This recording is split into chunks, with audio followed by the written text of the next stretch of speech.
నమస్తే, welcome to hello doctor. ఇవాళ hello doctor లో కొలన్ క్యాన్సర్ కు సంబంధించి సలహాలు సూచనలు అందించడానికి మనతో పాటు స్టూడియోలో ఉన్నారు ఒమేగా హాస్పిటల్స్ నుంచి surgical oncologist doctor CH Mohana Vamsi గారు ఉన్నారు. వారిని అడిగి మరిన్ని వివరాలు తెలుసుకుందాం. Hello sir, very good afternoon అండి. Good afternoon madam. ఈ ఫస్ట్ కొలన్ క్యాన్సర్ అంటే ఏంటి సార్? కోలన్ అంటే మన బాడీలో ఉండే లార్జ్ ఇంటెస్టైన్, అంటే పెద్ద పేగు అని కూడా అంటాం తెలుగులో. ఈ పెద్ద పేగులో మళ్ళీ రెండు కాంపోనెంట్స్ ఉన్నాయి, పెద్ద పేగు, రెక్టమ్. పెద్ద పేగు అనేది చాలా లాంగ్ ఆర్గన్. స్మాల్ ఇంటెస్టైన్తో మన ఫుడ్ అంతా కూడా, డైజెషన్ అంతా కూడా స్మాల్ ఇంటెస్టైన్లో జరుగుతుంది. స్మాల్ ఇంటెస్టైన్లోంచి అన్డైజెస్టెడ్ ఫుడ్ లిక్విడ్ ఫామ్లో పెద్ద పేగులోకి వస్తుంది. ఆ పెద్ద పేగులో ఆ వాటర్ని అబ్జార్బ్ చేస్తుంది. ఆ పెద్ద పేగు ఈ ఫీకల్ మ్యాటర్ని, మోషన్ని స్టోర్ చేస్తుంది. స్టోర్ చేసి మనం రోజుకు ఒకసారి వదిలిపెడుతుంటాం, ఒకసారి 2 సార్లు వదిలిపెడుతుంటాం. ఇది పెద్ద పేగు. పెద్ద పేగు యొక్క చివరి భాగాన్ని రెక్టమ్ అంటాము. Rectum, anal canal. Anal canal అంటే మల ద్వారం. ఇవన్నీ కూడా ఈ కోలన్ క్యాన్సర్లో ఒక భాగం. కోలన్, తర్వాత రెక్టమ్ అండ్ యానల్ కెనాల్. ఇది ఎవరిలో ఎక్కువగా వస్తుందంటారు? కోలన్ క్యాన్సర్స్ జనరల్గా మెన్లో ఎక్కువ కనబడుతుంటుంది. స్త్రీలలో కన్నా డబుల్ ద ఇన్సిడెంట్స్ పురుషుల్లో ఎక్కువగా కనబడుతూ ఉంటుంది. భారతదేశంలో కూడా కోలన్ క్యాన్సర్ ఇన్సిడెన్స్ ఈ మధ్య కాలంలో ర్యాపిడ్గా పెరుగుతోంది. ఇన్ఫ్యాక్ట్ వెస్ట్రన్ కంట్రీస్, పాశ్చాత్య దేశాల్లో, డెవలప్డ్ కంట్రీస్లో కోలన్ క్యాన్సర్ ఇన్సిడెన్స్ చాలా ఎక్కువ.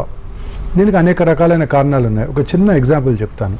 Nigeria is a well developed country in Africa. Once upon A time, ఈ మధ్య కాలంలో చాలా టర్మాయిల్ జరుగుతుంది. నైజీరియాలో ప్రతి 1,00,000 మందికి సంవత్సరానికి ఒక్కరో ఇద్దరో కోలన్ క్యాన్సర్ బారిన పడుతున్నట్టయితే, న్యూయార్క్ సిటీలో ప్రతి 1,00,000 మందికి సంవత్సరానికి నియర్లీ 200 మంది కోలన్ క్యాన్సర్ బారిన పడుతున్నారు. అంటే ఈ డెవలప్డ్ కంట్రీస్లో ఈ కోలన్ క్యాన్సర్ ఇన్సిడెన్స్ చాలా ఎక్కువ. భారతదేశంలో కూడా అర్బన్ ఏరియాస్లో ఈ కోలన్ క్యాన్సర్ ఇన్సిడెన్స్ ర్యాపిడ్గా పెరిగిపోతుంది. మెయిన్ కారణం ఏంటంటే ఒబిసిటీ. ఊబకాయ ఉన్న వాళ్ళలో ఈ క్యాన్సర్ ఎక్కువగా కనబడుతుంది. అలాగే వయసు పెరిగే కొద్దీ ఈ క్యాన్సర్స్ ఎక్కువగా కనబడుతుంటే అందులో ముఖ్యంగా కోలన్ క్యాన్సర్ ఎక్కువగా కనబడుతుంది. సో ఊబకాయము, వయసు పెరిగే కొద్దీ ఈ క్యాన్సర్లు ఎక్కువ కనబడుతుంటాయి. ఇదే కాకుండా మనం తీసుకునే డైట్, ఈ ప్రాసెస్డ్ మీట్, ఫాస్ట్ ఫుడ్స్, వీటి నిండా కూడా హైలీ సాచురేటెడ్ ఫ్యాట్స్ ఉంటాయి. అలాగే రెడ్ మీట్ ఎక్కువ తీసుకునే వాళ్ళలో, ఫైబర్ తక్కువగా తీసుకునే వాళ్ళలో, అంటే పీచు పదార్థం తక్కువగా తీసుకునే వాళ్ళు, ఫ్రూట్స్, వెజిటబుల్స్, గ్రీన్స్, ఆకుకూరలు ఇవన్నీ ఎక్కువగా తీసుకుంటూ ఈ red meat, processed meat, fatty food తక్కువగా తీసుకొని లీన్ బాడీ మాస్ మెయింటైన్ చేస్తే క్యాన్సర్ వచ్చే అవకాశాలు తక్కువగా ఉంటాయి. ఈ ఫైబర్ ఎక్కువగా తీసుకుంటే ఒక చిన్న హైపోథసిస్ ఉంది, కారణం కావచ్చు కాకపోవచ్చు. ఫైబర్ ఎక్కువగా తీసుకుంటే మోషన్ రెగ్యులర్గా, ఫ్రీక్వెంట్గా, చక్కగా రోజుకు ఒకసారి ఫ్రీగా అయిపోతుంది. ఫైబర్ తక్కువగా తీసుకున్నాం, ఈ ప్రాసెస్డ్ మీట్స్, ప్రాసెస్డ్ ఫుడ్ తీసుకుంటే అందులో ఫైబర్ ఉండదు. సో ఈ కార్సినోజెన్స్ అంటే ఫీకల్ మ్యాటర్లో ఉండే క్యాన్సర్ కారక పదార్థాలు, కార్సినోజెన్స్ ఆ పేగులోనే ఉండిపోతాయి. ఫైబర్ తీసుకుంటే ఏమవుతుంది, రోజు చక్కగా మోషన్ పాస్ చేస్తాం, ఆ కార్సినోజెన్స్ బయటికి వెళ్ళిపోతాయి. ఆ కార్సినోజెన్స్ మన పేగు యొక్క మ్యూకోజా మీద ఎక్కువసేపు పనిచేయకుండా, క్యాన్సర్ రాకుండా కాపాడుకోవచ్చు. సో అందుకని హై ఫైబర్ ఫుడ్, పీచు పదార్థం ఎక్కువగా, ఫ్రూట్స్ బెస్ట్. పపాయ, మ్యాంగో, అన్నీ మన దేశంలో దొరికే అన్ని ఫ్రూట్స్లో కూడా ఫైబర్ ఎక్కువ ఉంటుంది. బనానా, మ్యాంగో అన్నిట్లోనూ. స్వీట్ పొటాటో, వెజిటబుల్స్, గ్రీన్స్ ఇవి ఎక్కువగా తీసుకుంటూ ఈ ప్రాసెస్ ఫుడ్ తక్కువగా తీసుకోవాలి. దీంతోపాటు మోస్ట్ ఇంపార్టెంట్, దురలవాట్లకు దూరంగా ఉండాలి. స్మోక్ చేసే వాళ్ళలోనూ, ఆల్కహాల్ తీసుకునే వాళ్ళలోనూ ఈ క్యాన్సర్ ఇన్సిడెన్స్ చాలా ఎక్కువగా ఉంటుంది. ముఖ్యంగా ఆల్కహాల్ తీసుకునే వాళ్ళలో, ఆల్కహాల్ ఎక్కువగా తీసుకునే కొద్దీ క్యాన్సర్ వచ్చే అవకాశాలు ఇంకా స్టీప్గా పెరిగిపోతాయి. ఇది వెరీ ఇంపార్టెంట్. సో దురలవాట్లకు దూరంగా ఉండాలి. వెయిట్ పెరగకుండా రెగ్యులర్గా ఎక్సర్సైజ్ చేస్తూ, ఫిజికల్ ఎక్సర్సైజ్ వెరీ ఇంపార్టెంట్. ఆఫీస్లో కూర్చొని టాప్ బాసెస్ అనమాట, ఎప్పుడు ఆఫీస్లో కూర్చొని సిస్టమ్ ముందు పనిచేస్తూ ఆర్డర్స్ ఇస్తూ ఉండే వాళ్ళలో కోలన్ క్యాన్సర్ ఎక్కువగా ఉంటుంది. బాగా ఎక్కువగా పనిచేసే వాళ్ళలో కోలన్ క్యాన్సర్ తక్కువగా ఉంటుంది. Physical activity is very very important. ఇదే కాకుండా ఇన్ఫ్లమేటరీ బవల్ డిసీజెస్ అని, అల్సరేటివ్ కొలైటిస్, క్రాన్స్ డిసీజు, ఈ డిసీజెస్ ఆల్రెడీ ఉన్న వాళ్ళలో కోలన్ క్యాన్సర్ వచ్చే అవకాశాలు ఎక్కువగా ఉంటాయి. అలాగే ఫెమిలియల్ అంటే జెనెటిక్, అప్రాక్సిమేట్లీ 100కి ఒక 5 to 10% of cases family history ఉంటుంది.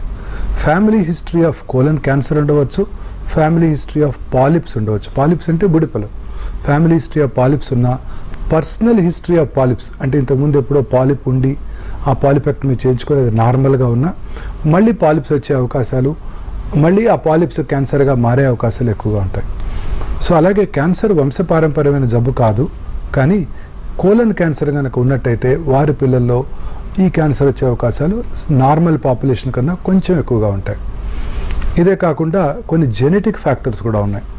జెనెటిక్ ఫ్యాక్టర్స్ అంటే వాళ్ళకి జెనెటిక్ మ్యుటేషన్ వలన ఫ్యాప్ జీన్ అంటారు, ఫెమిలియల్ ఎడినోమాటస్ పాలిపోసిస్ కోలే, అలాగే ఫెమిలియల్ నాన్ ఎడినోమాటస్ పాలిపోసిస్ కోలే లేదా లించ్ సిండ్రోమ్ అంటారు.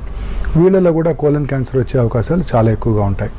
ఫ్యాప్ జీన్ ఉన్న వాళ్ళు 100% ఆటోజోమల్ డామినెంట్ ప్యాటర్న్, వాళ్ళలో కూడా అబౌట్ 50% ఆఫ్ దేర్ పాపులేషన్ పిల్లలు క్యాన్సర్ వచ్చే అవకాశాలు ఎక్కువగా ఉంటాయి. సో ఇట్లా ఇవన్నీ కూడా చాలా important. So moral of the story ఏంటంటే గ్రీన్స్ ఎక్కువగా తీసుకుంటూ, ఫ్రూట్స్ ఎక్కువగా తీసుకుంటూ, ఈ ఫాస్ట్ ఫుడ్స్, పిజ్జాలు, బర్గర్లు, ప్రాసెస్డ్ మీట్స్, రెడ్ మీటు అన్నీ తక్కువగా తీసుకుంటూ, వెజిటేరియన్స్లో కోలన్ క్యాన్సర్ వచ్చే అవకాశాలు చాలా చాలా తక్కువగా ఉంటాయి. సో ప్రిఫరబుల్లీ వెజిటేరియన్ ఫుడ్ తీసుకుంటూ, అలాగే వాటర్ ఎక్కువగా తీసుకునే వాళ్ళలో కోలన్ క్యాన్సర్ వచ్చే అవకాశాలు తక్కువగా ఉంటాయి.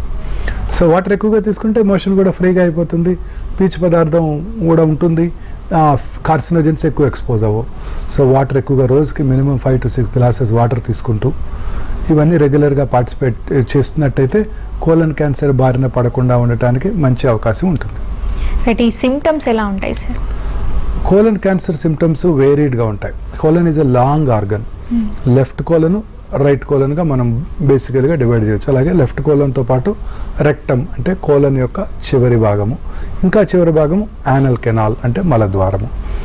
ఈ rectum, anal canal, left colon cancers ఒక రకంగా ఉంటాయి. మోస్ట్లీ ఎలా ఉంటుంది, మోషన్లో బ్లడ్ పట్టడం, రెడ్ బ్లడ్ పట్టడం, అలాగే మోషన్లో బ్లడ్ మోషన్తో మిక్స్ అయి పట్టడం, బ్రౌన్ కలర్ మోషన్ రావటం, అండ్ ఫ్రీక్వెంట్గా మోషన్కి వెళ్ళటం అంటే లూజ్ మోషన్స్ అవటం, అంటే లూజ్గా ఉండక్కర్లేదు, చాలాసార్లు మోషన్కి వెళ్ళటం, అలాగే మోషన్లో బంక పట్టడం అంటే ఈ ట్యూమర్ నుంచి కారే ద్రవాలు బంకలాగా పడతాయి. చాలాసార్లు మోషన్స్ ఎక్కువసార్లు అవుతాయని అనుకుంటారు, యాక్చువల్లీ మోషన్ ఉండదు, ఆ ట్యూమర్ నుంచి కారే ద్రవాలు మోషన్ లాగా మనకు అనిపిస్తూ ఉంటుంది. సో లూజ్ మోషన్స్ అవటం, అలాగే కాన్స్టిపేషన్ అంటే ట్యూమర్ పూర్తిగా బ్లాక్ చేసేస్తే కాన్స్టిపేషన్ రావచ్చు. నియర్ టోటల్ బ్లాకెడ్ ఉంటే ఒకసారి ఆల్టర్నేటింగ్ కాన్స్టిపేషన్, లూజ్ మోషన్స్ ఉండవచ్చు. ఇవన్నీ కూడా లెఫ్ట్ సైడెడ్ కోలన్ క్యాన్సర్ లక్షణాలు. అలాగే ఇంకొక వెరీ ఇంపార్టెంట్ లక్షణం ఏంటంటే ఫీలింగ్ ఆఫ్ ఇన్కంప్లీట్ ఎవాక్యుయేషన్. ఇప్పుడు మనకు ఫ్రీగా మోషన్ అయిపోయింది అనుకోండి, ఒక మంచి సాటిస్ఫాక్షన్ ఉంటుంది, ఎస్ పాస్ట్ మోషన్, చాలా హ్యాపీగా ఉంటుంది. అదే ఇన్కంప్లీట్ మోషన్ అయింది అనుకోండి, కొంచెం ఇంకా ఉన్నట్టే ఉన్నది మనలో ఫీలింగ్ ఉంటే you have that feeling in the brain. అది కూడా very important warning signal off rectal cancer. అంటే ఏంటంటే మోషన్ వెళ్ళిపోతుంది బయటికి, ఆ క్యాన్సర్ ట్యూమర్ని మన బ్రెయిన్ ఇంకా మోషన్ లాగానే పర్సీవ్ చేస్తుంది. So feeling of incomplete evacuation, పూర్తిగా మోషన్ అయిన ఫీలింగ్ ఉండకపోవటం, రెగ్యులర్గా కనుక అదే ఉన్నట్టయితే డెఫినెట్లీ టెస్ట్ చేయించుకోవాలి. అది rectal cancer early warning signal కావచ్చు. అలాగే thickness of the stool calibre, stool థిక్గా ఇలా వస్తుంది, సన్నబడిపోతుంది అంటే రెక్టమ్ నేరో అవుతుంది, అంటే క్యాన్సర్ ఉండవచ్చు. సో ఇది కూడా very important warning signal for left sided colon cancers. Right side colon cancer most of the often asymptomatic, ఏమి సిమ్టమ్సే కలగజేయవు. చాలాసార్లు దే మేనిఫెస్ట్ విత్ ఎనీమియా అంటే రక్తం లేమి, రక్తం లేకపోవటం. అంటే అక్కడ ట్యూమర్ నుంచి బ్లడ్ కారుతూ ఉంటుంది, ఆ లిక్విడ్ మోషన్లో మిక్స్ అయిపోతుంది, మనకు బయటకు వచ్చేసరికి మనకు బ్లడ్ లాగా కూడా కనబడదు. సో అలాంటప్పుడు జస్ట్ ఏమి ఉండదు, రక్తహీనత, బ్లడ్ తగ్గిపోవటం, చాలాసార్లు బ్రెత్లెస్నెస్, ఆయాసం వస్తుంది. ఆయాసం వస్తే పెద్ద వయసులో వస్తాయి ఈ క్యాన్సర్స్ పురుషుల్లో. ఫస్ట్ మనం వెళ్ళేది కార్డియాలజిస్ట్ని కలుస్తున్నాం, బ్రెత్లెస్ ఆయాసంగా ఉందని. అక్కడ వాళ్ళు యాంజియో కూడా చేసేస్తారు, ఆ వయసులో 2-3 బ్లాక్స్ కూడా ఉండొచ్చు, దానికి స్టెంటింగ్ కూడా చేసేస్తారు. ఆ తర్వాత ఇంకా రక్తహీనత ఉంటుంది, అప్పుడు కొలనోస్కోపీ చేస్తే కోలన్ క్యాన్సర్ డయాగ్నోస్ చేస్తాం. సో 50 ఏళ్ళు దాటినాక ఎవరికైనా రక్తహీనత కనుక ఉన్నట్టయితే ఖచ్చితంగా అప్పర్ జియోస్కోపీ, ఎందుకంటే carcinoma stomach is the commonest cancer in south Indian men. తర్వాత అప్పర్ జియోస్కోపీ నార్మల్గా ఉన్నట్టయితే కొలనోస్కోపీ కూడా చేసుకోవాలి. ఇది చాలా very important warning signal for right sided colon cancer. Right sided colon cancers are silent killers. లోపల పెరుగుతూ ఉంటాయి, లివర్కి లంగ్స్కి కూడా పాకిపోతాయి, ఏమి సిమ్టమ్స్ ఉండవు. చివరి స్టేజ్లో డయాగ్నోస్ చేస్తాం. నాకు ఏమి సిమ్టమ్స్ లేవు, ఎందుకు ఇలా అయింది డాక్టర్ గారు అని చాలామంది అడుగుతూ ఉంటారు. They are silent killers. So రక్తహీనత కనుక ఉన్నట్టయితే very important warning signal for either gastric cancer or colon cancer. చాలా గుర్తుపెట్టుకోవాల్సి ఉంటుంది మనం. ఇవి కోలన్ క్యాన్సర్ లక్షణాలు. సో మోషన్లో బ్లడ్ పడిందంటే అశ్రద్ధ చేయకండి. చాలామంది అశ్రద్ధ చేస్తారు. Very common warning signal. Piles ఉన్నాయి, నాకు లాస్ట్ ఇయర్ పైల్స్ ఉన్నాయి, అప్పుడు ఇలానే బ్లడ్ పడింది, అప్పుడు డాక్టర్ దగ్గరికి వెళ్తే మందులు ఇచ్చారు, ఇప్పుడు పైల్స్ కాకపోవచ్చు, ఇప్పుడు రెక్టల్ క్యాన్సర్ ఉండవచ్చు. సో మోషన్లో కనుక బ్లడ్ పెడితే ఎప్పుడు కూడా అశ్రద్ధ చేయకూడదు. వెంటనే మనం ఎగ్జామినేషన్ చేయించుకోవాలి. కొలనోస్కోపీ, సిగ్మాడోస్కోపీ అవసరమైతే చేయించుకోవాలి. దీని సిమ్టమ్ని అశ్రద్ధ చేయకూడదు. పైల్స్ ఉన్నట్టయితే ఆ పైల్స్కి ట్రీట్మెంట్ తీసుకుని ఆ మోషన్లో బ్లడ్ ఆగిపోయిందో లేదో చూసుకోవాలి. చాలా ఇంపార్టెంట్ ఇది. చాలామంది ఇలానే అశ్రద్ధ చేసి 100కు 70 మంది ఈ పైల్స్ అనే అశ్రద్ధ చేస్తూ లేట్గా డాక్టర్ దగ్గరికి వస్తుంటారు. ఈ కొలన్ క్యాన్సర్ ని ముందుగానే గుర్తించడానికి ఏ స్క్రీనింగ్ టెస్ట్లు ఉంటాయంటే? స్క్రీనింగ్ ఇస్ వెరీ ఇంపార్టెంట్ అండి. మన ప్రజలందరికీ తెలుసుకోవాల్సింది, ముఖ్యంగా ఎట్ రిస్క్ ఉన్నవాళ్ళు, అంటే ఇందాక ఎట్ రిస్క్ ఫ్యాక్టర్స్ చెప్పాను కదా, ఒబేసిటీ అవన్నీ కూడాను, అలాగే ఇన్ఫ్లమేటరీ బౌల్ డిసీజ్, వీళ్ళందరూ కూడా స్క్రీనింగ్ చేయించుకున్నట్టయితే క్యాన్సర్ని రావటాన్ని ముందుగా పసిగట్టవచ్చు. స్క్రీనింగ్ టెస్ట్లు most important faecal occult blood testing, అంటే మన మోషన్లో మనకు కంటికి కనబడినటువంటి బ్లడ్ ఏమైనా ఉన్నదా తెలుసుకోవటానికి. దీనికి 2 ఇంపార్టెంట్ టెస్ట్లు ఉన్నాయి. ఒకటి గ్వాయిక్ బేస్డ్ టెస్ట్. ఈ గ్వాయిక్ బేస్డ్ టెస్ట్ ఏంటంటే మోషన్లో బ్లడ్ ఉందో లేదో తెలుసుకోవాలి. బట్ ఈ టెస్టులు చేయాలంటే ముందుగా కొన్ని రోజులు నాన్ వెజిటేరియన్ ఫుడ్ తీసుకోకూడదు, ఎందుకంటే వాటిలో కూడా బ్లడ్ ఉంటుంది కదా. నాన్ వెజిటేరియన్ ఫుడ్ తీసుకోకూడదు, ఐరన్ సప్లిమెంట్స్ తీసుకోకూడదు. 3 శాంపుల్స్ తీసుకొని టెస్ట్కి పంపించాలి. ఇది క్వైట్ కంబర్సమ్ ప్రొసీజర్ అనమాట. దీని తర్వాత ఇప్పుడు కొత్తగా ఫీకల్ ఇమ్యూనోకెమికల్ టెస్టింగ్ అందుబాటులోకి వచ్చింది. ఈ ఇమ్యూనోకెమికల్ టెస్టింగ్ అంటే it looks for the globin, haemoglobin కదా మనకు మోస్ట్ ఇంపార్టెంట్. హిమోగ్లోబిన్ ఉందో లేదో తెలుసుకోవాలి మోషన్లో. So haem component is iron, globin component చూసే టెస్ట్ని ఫీకల్ ఇమ్యూనోకెమికల్ టెస్టింగ్ అంటారు. వీటికి ఎటువంటి ప్రిపరేషన్ అవసరం లేదు, డైరెక్ట్గా వెళ్ళేసి స్టూల్ స్పెసిమెన్ ఇచ్చేస్తే మనకి అందులో గ్లోబిన్ కాంపోనెంట్ని పట్టుకుంటాం కాబట్టి అది ఉందో లేదో తెలుసుకోవచ్చు. ఇది కనుక ఉన్నట్టయితే మనం ఇమీడియట్గా ఫర్దర్ టెస్టులు చేసుకోవాలని ఇండికేషన్ అనమాట. సో ఈ అట్ రిస్క్ గ్రూప్స్ అందరూ కూడా ప్రిఫరబుల్లీ ఇయర్లీ ఒకసారి టెస్ట్ చేయించుకోవడం better. Faecal immunochemical testing is the best test. తర్వాత ఈ మధ్య కొత్తగా స్టూల్ DNA టెస్ట్ కూడా అందుబాటులోకి వచ్చింది. అంటే ఈ పాలిప్స్ ఉన్న వాళ్ళలోనూ క్యాన్సర్ ఉన్న వాళ్ళను ఆ DNAని ఐడెంటిఫై టెస్టింగ్ అనమాట. ఇది ఎక్స్పెన్సివ్, యూఎస్లోనే $600 test, but very reliable test stool DNA testing. ఈ 3 కూడా very important test. So faecal occult blood test, that could be guaiac based test, faecal immunochemical testing, అలాగే స్టూల్ DNA టెస్టింగ్. వీటి ద్వారా ఈ cancer రావడాన్ని ముందుగా పసిగట్టవచ్చు. ఎస్పెషలీ యాక్టర్స్ గ్రూప్స్ అందరూ కూడా ఈ టెస్టులు చేయించుకున్నట్టయితే, ముఖ్యంగా ఈ ulcerative colitis, Crohn's disease, inflammatory bowel disease ఉన్న వాళ్ళు లాంగ్ స్టాండింగ్గా 10 years కనుక ఉన్నట్టయితే వాళ్ళలో క్యాన్సర్ వచ్చే అవకాశాలు చాలా ఎక్కువగా ఉంటాయి. ఇండియాలో యాజ్ ఆఫ్ నౌ ఇండియాలో last year more than 8 lakh new colon cancers diagnose చేయబడ్డాయి.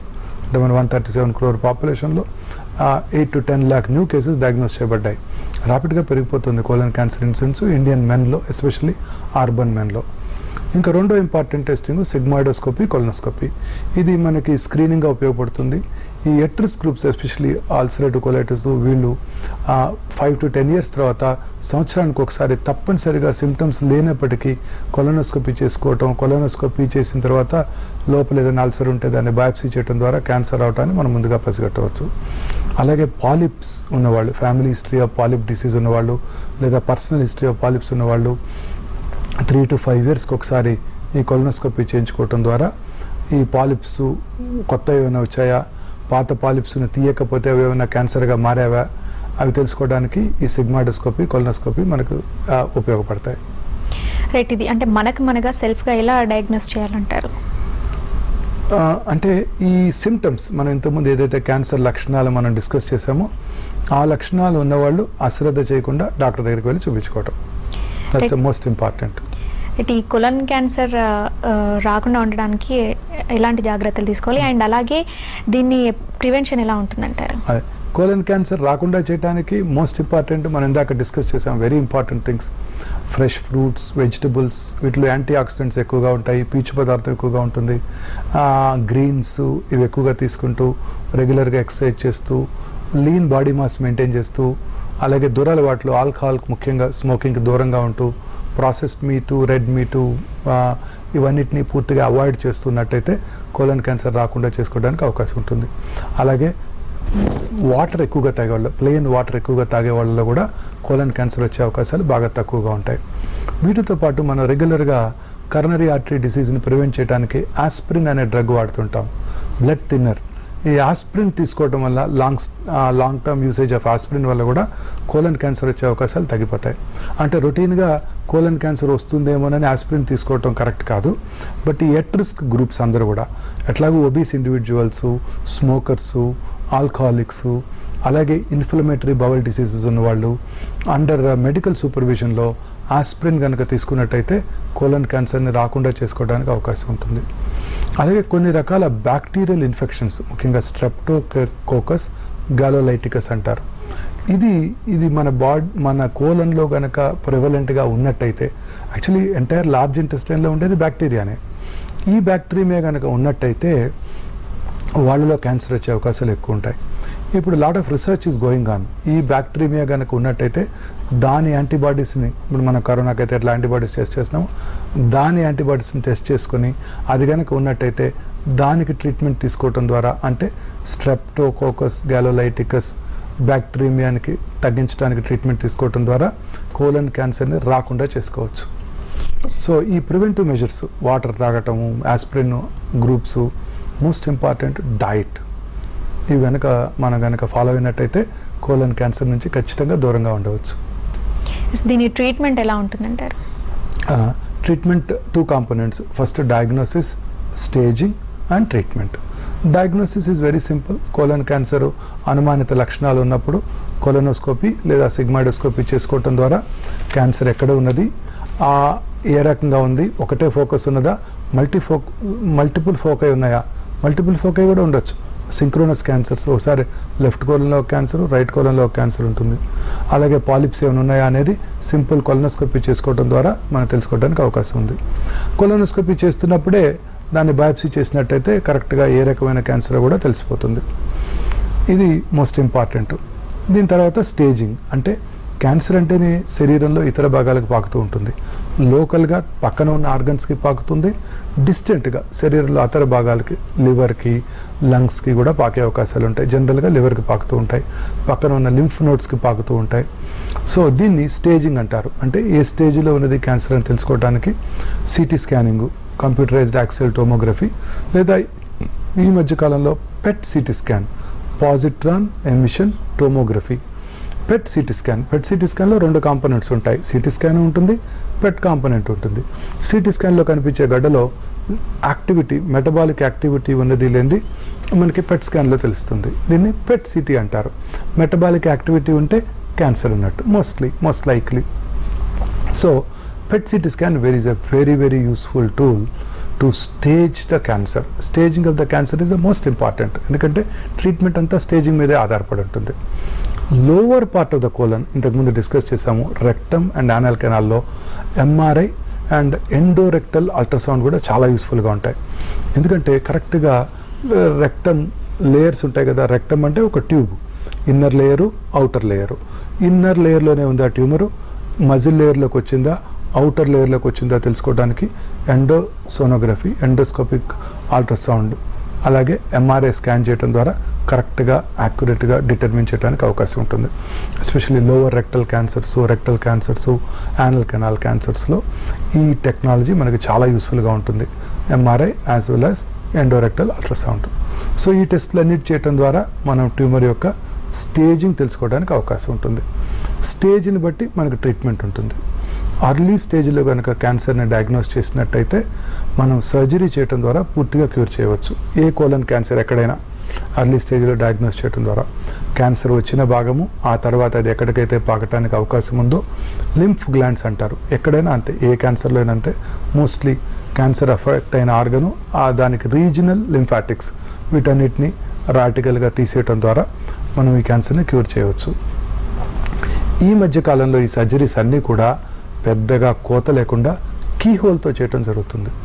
కీహోల్తో చేయటం ద్వారా అడ్వాంటేజ్ ఏంటంటే మినిమల్లీ ఇన్వేసివ్, తక్కువ morbidity, very fast recovery.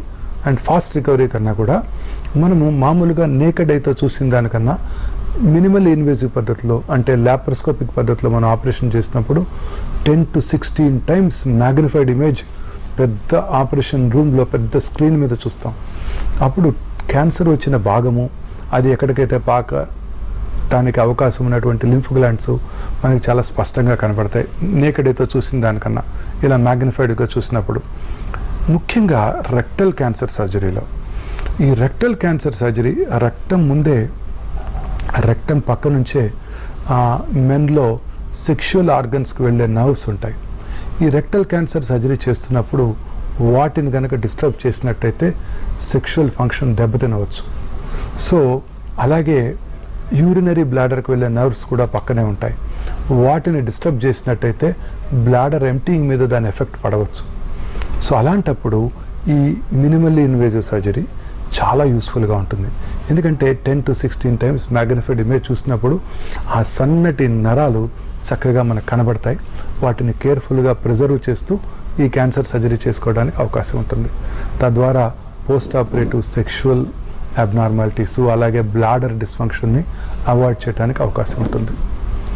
Late స్టేజెస్లో డయాగ్నోస్ చేసినప్పుడు అంటే రెక్టల్ క్యాన్సర్ ముఖ్యంగా ఆ లేట్ స్టేజ్లో డయాగ్నోస్ చేసినప్పుడు ముందుగా రేడియేషను కీమోథెరపీ ఇచ్చి వాటిని తగ్గించి ఆ తర్వాత ఆపరేషన్ చేయడం జరుగుతుంది. సో తద్వారా క్యాన్సర్ ఫ్రీ సర్వైవల్ చాలా ఎక్కువగా ఉంటుంది. సో అందుకనే staging is the most important part of cancer treatment. So most important thing ఏంటంటే multidisciplinary approach. Cancer treatment అనేది ఒక సింగిల్ సర్జన్ చేసేది కాదు, ఆంకాలజీ సర్జన్ చేసేది కాదు. Surgical oncologist, medical oncologist, radiation oncologist. ఎందుకంటే లోకల్లీ అడ్వాన్స్డ్ అయితే రేడియేషను కీమోథెరపీ ఇచ్చి తగ్గించి తర్వాత సర్జరీ చేస్తాం. Medical oncologist, radiation oncologist, surgical oncologist, pathologist, ఏ రకమైన ట్యూమర్ యొక్క బిహేవియర్ ఎలా ఉండబోతోంది పెథాలజిస్ట్ డయాగ్నోస్ చేయాలి. అలాగే రేడియాలజిస్టు, ట్యూమర్ కరెక్ట్గా ఆ ఆర్గన్లోనే ఉందా, శరీరంలో ఇతర భాగాలకు పాకిందా, రెక్టల్ క్యాన్సర్ అయితే ప్రాస్టేట్కి దగ్గరగా ఏమైనా ఉందా, పెరీరెక్టల్ ఫ్యాన్ ఇన్ఫిల్ట్రేషన్ ఏమైనా ఉందా, ఈ ఇన్ఫర్మేషన్ అంతా కూడా మనకు రేడియాలజిస్ట్ ఇస్తారు. తర్వాత న్యూక్లియర్ మెడిసిన్ స్పెషలిస్ట్ ఎందుకు, ఈ PET scanning, positron emission tomography scanning, ఇది వీరందరి సహాయం కావాలి. మనం ఇట్స్ ఎ టీమ్ అప్రోచ్ అనమాట. ఈ టీమ్ అప్రోచ్ ద్వారానే మనము ఈ క్యాన్సర్స్ని మనం హ్యాండిల్ చేయడానికి వీలుంటుంది. ముఖ్యంగా రెక్టల్ క్యాన్సర్ సర్జరీలో ఈ మినిమల్లీ ఇన్వేసివ్ పద్ధతిలో చేసినప్పుడు పర్మనెంట్గా పేగును బయట పెట్టకుండా కూడా చేసే అవకాశాలు ఉంటాయి. చాలాసార్లు మిడిల్ థర్డ్, రెక్టల్ థర్డ్ ట్యూమర్స్లో ఓల్డెన్ డేస్లో ఓపెన్ సర్జరీ చేసినప్పుడు ఆ కింది పార్ట్ని మనం సరిగా, ఎస్పెషల్లీ మెన్లో పెల్విస్ చాలా నేరోగా ఉంటుంది, విమెన్లో పెల్విస్ వైడ్గా ఉంటుంది, సర్జరీ ఈజీగా ఉంటుంది. మగవాళ్ళలో ఈ ఆపరేషన్ చేసేటప్పుడు చాలా డిఫికల్ట్, ఎందుకంటే వాళ్ళందరికీ నేరో పెల్విస్ ఉంటుంది మగవాళ్ళకి. అక్కడ ఈ rectal lower part of the రెక్టమ్ని అప్రోచ్ చేయడం చాలా కష్టం. మినిమల్లీ ఇన్వేజివ్ పద్ధతిలో చేసినప్పుడు చాలా స్పష్టంగా కనబడుతుంది. స్పింక్టర్ ప్రిజర్వింగ్ ఆపరేషను, చాలాసార్లు మనం ఎప్పుడైతే స్పింక్టర్ తీసేయాల్సి ఉంటుంది, పేగు పర్మనెంట్గా మోషన్ బయట నుంచి పెడతాము అనుకున్నప్పుడు కూడా ఈ మినిమల్లీ ఇన్వేజివ్ పద్ధతిలో చేసినప్పుడు మనం స్పింక్టర్ ప్రిజర్వింగ్ ఆప్షన్స్ మనకి ఎక్కువగా ఉంటాయి. రైట్. ఈ టోటల్ ట్రీట్మెంట్ అవ్వడానికి ఎంత సమయం తీసుకుంటుంది అంటారు సార్? అంటే again depending on the stage. Okay. Late స్టేజెస్లో కూడా క్యాన్సర్ని డయాగ్నోస్ చేస్తాం. ఇందాక అనుకున్న colon cancer, especially right colon క్యాన్సర్ని చాలా లేట్ స్టేజెస్లో డయాగ్నోస్ చేస్తాం, లివర్కి పాకాక. వీళ్ళందరికీ కూడా మనము కీమోథెరపీ ఇవ్వాల్సి ఉంటుంది. ఇప్పుడు కీమోథెరపీతో పాటు అనేక రకాలైన టార్గెటెడ్ థెరపీస్ అందుబాటులోకి వచ్చాయి. సో ఇంతకుముందు 4th stage colon cancer patients 12 to 18 months survival ఉన్నట్టయితే ఈ కోలన్ క్యాన్సర్, ఈ అడ్వాన్స్డ్ కోలన్ క్యాన్సర్ పేషెంట్స్కి కీమోథెరపీ రెజిమెన్స్లో ఈ టార్గెటెడ్ థెరపీని ఇన్కార్పొరేట్ చేసినట్టయితే వాళ్ళ లైఫ్ 30 to 40 months అయ్యే అవకాశాలు ఏర్పడ్డాయి. ఇప్పుడు ఇవన్నీ కూడా మనకి ఇండియాలో అందుబాటులో ఉన్నాయి. అలాగే ఇమ్యూనోథెరపీ కూడా అందుబాటులోకి వచ్చింది. ఇమ్యూనోథెరపీ అంటే మన ఓన్ న్యాచురల్ ఇమ్యూనిటీని పెంచడం. ఈ క్యాన్సర్ సెల్ ఎంత ఇంటెలిజెంట్ అంటే మన టీ సెల్స్ అంటాం, కిల్లర్ సెల్స్, ఈ కిల్లర్ సెల్స్ని బ్లాక్ చేస్తాయి. అవి తద్వారా మన ఇమ్యూనిటీ నుంచి తప్పించుకుంటాయి. ఇప్పుడు ఇమ్యూనోథెరపీలో ఆ టీ సెల్స్ని ఈ క్యాన్సర్ సెల్స్ బ్లాక్ చేయకుండా కాపాడుకుంటాం ఆ ఇమ్యూనోథెరపీ ఏజెంట్స్ ఇవ్వటం ద్వారా. తద్వారా మన ఓన్ ఇమ్యూనిటీ క్యాన్సర్ని కిల్ చేస్తుంది. ఇప్పుడు ఇవన్నీ కూడా అందుబాటులోకి వచ్చాయి. జెనెటిక్ టెస్టింగ్ అందుబాటులోకి వచ్చింది. అసలు ఇది ఏ జెనెటిక్ మ్యూటేషన్ వల్ల ఈ క్యాన్సర్ వచ్చింది, మన బాడీలో 2200 ప్రోటాన్ కోడింగ్ జీన్స్ ఉన్నాయని సైంటిస్టులు ఆల్రెడీ ఆవిష్కరించేశారు. ఇందులో అబౌట్ 400 to 500 క్యాన్సర్ కారక జీన్స్ని ఐడెంటిఫై చేశారు. ఈ జెనెటిక్ మ్యుటేషన్ వల్లే ఈ క్యాన్సర్ వస్తుంది అని సైంటిస్టులు ఇప్పుడు ఐడెంటిఫై చేస్తున్నారు. దీన్నే ఫౌండేషన్ 1 మెడిసిన్ అంటారు. అసలు ట్యూమర్ మన బాడీలో జస్ట్ మన బ్లడ్ తీసుకొని, మనం క్యాన్సర్ సెల్స్ బ్లడ్లోనే ఉంటాయి, లిక్విడ్ బయాప్సీ అంటాం, బ్లడ్ తీసుకొని అందులో ఈ ట్యూమర్ ఫ్రీ డిఎన్ఏని మనం ఈ జెనెటిక్ టెస్టింగ్ చేయించుకోవడం ద్వారా ఏ జెనెటిక్ మ్యుటేషన్ వల్ల ఈ క్యాన్సర్ వచ్చిందో లేదో తెలుసుకునే అవకాశం ఏర్పడింది. అలాగే ఆ ట్యూమర్ ఫ్రీ సర్క్యులేటింగ్ ట్యూమర్ సెల్స్ని ఐడెంటిఫై చేయడం ద్వారా, అలాగే అది ఏ రకమైన క్యాన్సర్ కీమోథెరపీకి రెస్పాండ్ అవుతుందో తెలుసుకునే ఫెసిలిటీస్ కూడా ఇప్పుడు అందుబాటులోకి వచ్చాయి. లేడీస్లో యూరిన్ ఇన్ఫెక్షన్ వస్తుంది, యూరిన్ కల్చర్ చేయించుకుంటారు, ఏ యాంటీబయాటిక్ లొంగుతుందో తెలుసుకుని యాంటీబయాటిక్ వాడేస్తుంటారు. అలాగే క్యాన్సర్ సెల్ని కూడా ల్యాబ్లో గ్రో చేసి, అంటే ఈచ్ ఇండివిజువల్ క్యాన్సర్ సెల్ని గ్రో చేసి ఏ రకమైన క్యాన్సర్ కీమోథెరపీ డ్రగ్, ఏ రకమైన టార్గెటెడ్ థెరపీ మాబ్స్ అంటాం, ఏ రకమైన ఇమ్యూనోథెరపీకి లొంగుతుందో కూడా తెలుసుకునే ఫెసిలిటీస్ ఇప్పుడు అందుబాటులోకి వస్తున్నాయి. తద్వారా లేట్ స్టేజ్ క్యాన్సర్ పేషెంట్స్లో కూడా సర్వైవల్ సిగ్నిఫికెంట్గా పొడిగించడానికి అవకాశం ఏర్పడుతుంది. Right, thank you doctor. Colon cancer ఎందుకు వస్తుంది, అసలు వచ్చాక ఎలాంటి జాగ్రత్తలు తీసుకోవాలి, ట్రీట్మెంట్ ఎలా ఉంటుందో తెలియజేసినందుకు thank you sir. Thank you so much. ఇది వాటి హలో డాక్టర్.